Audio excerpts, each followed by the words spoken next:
It's a great pleasure for me to present the Jack Koten Corporate Award to David Samson. I wish I had $1 for every time a communicator has come up to me and said, I would really love to work for Dave Samson. I've heard this so many times over the years that I take the sentiment for granted. Well, of course you want to work for Dave Samson. Who wouldn't? I think, confident that this is the most common sense conclusion a public relations person could reach. But to prepare for tonight, I had to dissect my usual response to figure out just why Dave is so widely admired, why he was recently voted chairman of the Arthur Page Society, and why he is receiving tonight's award. Here's my conclusion. Some communications executives are superior practitioners. Some are great managers. Some are outstanding leaders. Some are dynamic role models. Some are provocative thought leaders. And some are terrific mentors. Each of these roles requires a distinct set of skills and behaviors. Most of us have learned maybe 2 or 3 of these to reach the top of our profession. Dave has mastered them all, and he blends them together seamlessly. If you work around or for Dave, you are managed, led, coached, mentored, and intellectually provoked all at the same time. Someone who worked for Dave shared this experience with me. Quote, Dave has taught me the value of trusting the people that work for you, letting them do their job, and giving them the credit for the work. While other managers may insert themselves as an intermediary between you and the top executive, Dave doesn't do that. I once asked him if he wanted me to write a status update for him to send to his boss related to a project I was working on. Dave said, "You're doing the work, you should get the credit," telling me to communicate directly with the executive on the project and copy him. I have adopted this same approach with my own direct reports, giving them the freedom to do their jobs without imposing myself in their work and ensuring that their efforts are recognized. What this employee also conveyed to me is that Dave makes our work intellectually exciting. Dave understands that communications delivers the greatest value at the cutting edge of change. So he thinks continually about global trends, the challenges and opportunities created by emerging technologies, new kinds of threats to the enterprise, and new ways of communicating. In his time at Chevron, he has developed world-class models of issues management, litigation support, the application of data analytics in communications, and the notion of companies as publishers.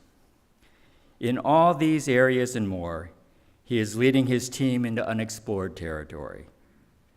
By working with him, listening to him, watching the way he gains permission to operate, and seeing how he makes sure his team gets recognized for their successes, they are learning and growing as professionals.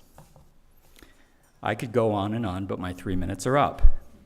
When this dinner is over, I won't be surprised at all if some of you come up to me and say, I would really love to work for Dave Samson. Thank you.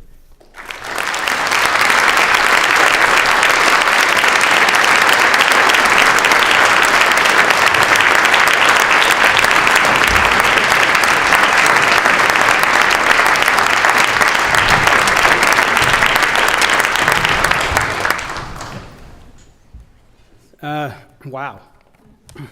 Thank you, John, for those very kind words. They mean a tremendous amount to me. For those of you who don't know, I actually stood here 3 years ago introducing John into the Planck Center. He's been my friend and mentor for more than 25 years, and I can say without hesitation that I wouldn't be standing here this evening if it wasn't for the investment that John made in me. And for that, John, I'm extremely grateful.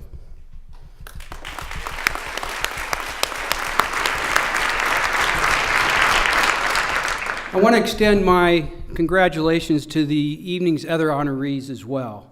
To stand in your company, as well as the company of past recipients, is truly a career highlight for me. I also want to express my deep appreciation to the Plank Center for this recognition. There is no work more critical to our profession's future than all you are doing to develop and recognize outstanding leaders. It's a mission I think everybody in this room stands behind.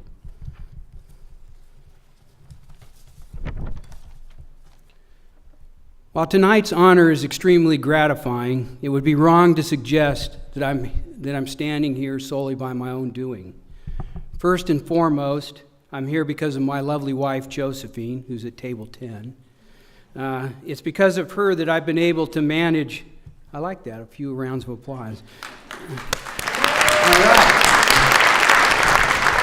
It's because of her that I've been able to manage the demands of my career, which are often significant.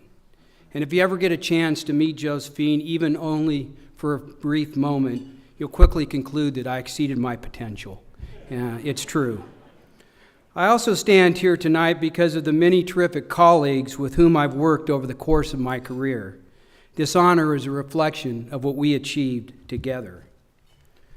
Likewise, I stand here because I've had the good fortune to work alongside some of the most remarkable leaders in our profession. Many of them are in this room this evening, including the gentleman that introduced me to this platform.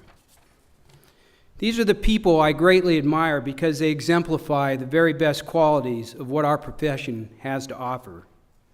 These are leaders who believe that integrity must underpin all we do. For them, there is no compromise. It's foundational to who they are. These are leaders who never define their careers by the size of the teams they led or the scale of the projects they oversaw. Instead, their careers have been defined by the professional lives that they touched and the unselfish commitment they made to advancing the careers of so many. Let me leave you with one final thought about these extraordinary leaders. None has ever been satisfied with the status quo. They have never sat still. They have continually reinvented themselves. And I believe that it is this trait that has kept them at the forefront of our dynamic profession. I also believe it's the underlying trait of all Plank Center honorees, both past and present. Thanks again for this terrific honor.